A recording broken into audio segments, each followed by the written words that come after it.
In this video, I want to talk about a couple of review topics from this section. I want to talk about implicit derivatives and slope fields, and I want to talk about improper integrals. So I have a slope field for a differential equation. When will it have vertical segments? Vertical segments happen when the derivative is undefined. Okay?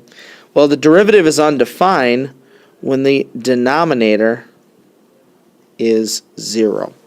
So I have to figure out when is 4x plus 2y equal to 0. And you can see the answers over here. This is taken from an AP review book. The answers are all in terms of the two pieces.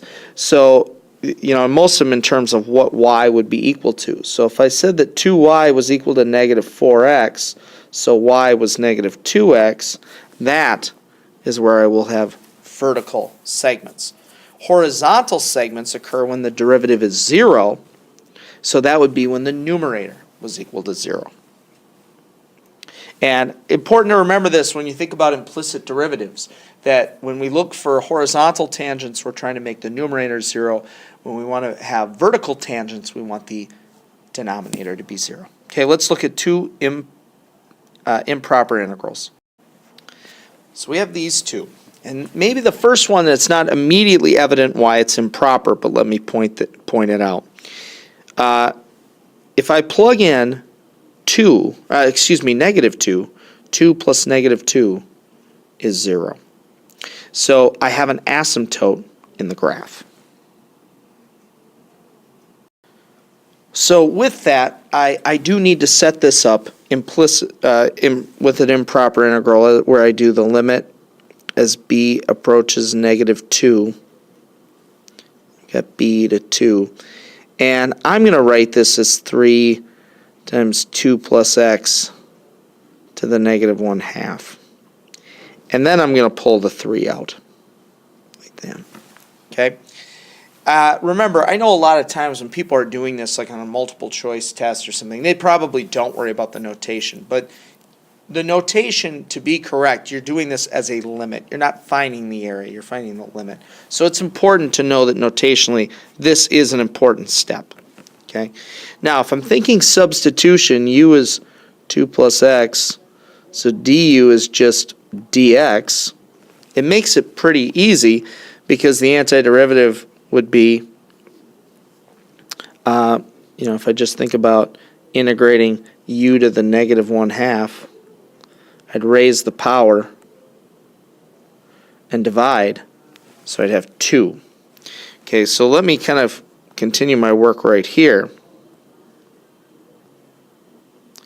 Now, I already had a 3 out front, now I've got a 2 as well, so it's going to be 6 times the square root of 2 plus x evaluated at 2 and b.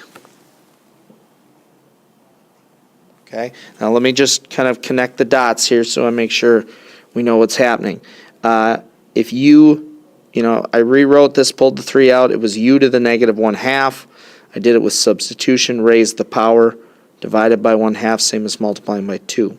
I still had this 3 out front, so 3 times 2 is 6. I put what u was equal to back in, and I made it a square root. Okay. Now, 6, I plug in the bounds.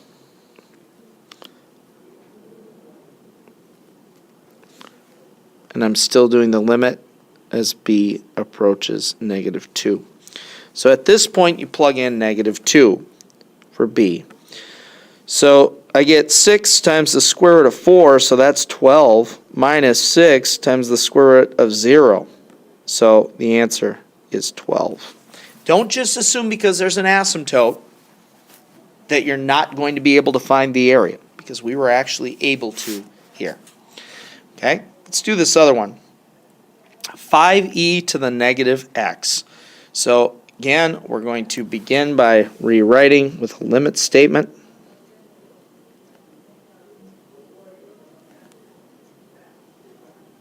Put the 5 up front. Okay. And the antiderivative of e to the negative x is negative e to the negative x.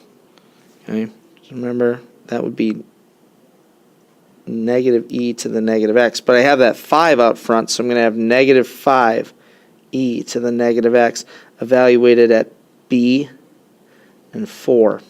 Now these ones are always a little tricky with this negative exponent, and it's really up to you how you want to proceed. I usually like to rewrite these negative exponents and make this negative 5 over e to the positive x.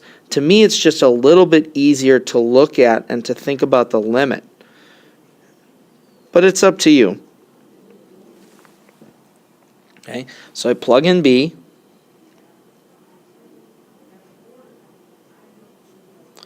I plug in 4.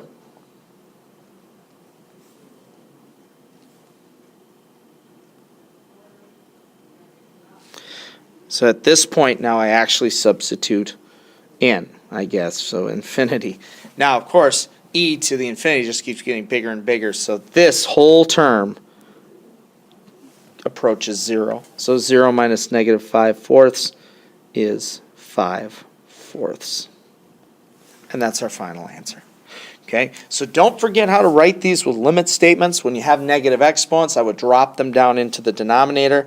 I wouldn't necessarily do that at the beginning because it's easier to find the antiderivative with it all, up here and without a fraction. But at this point, it's much nicer to find the limit, I think, if you have rewritten it as a fraction.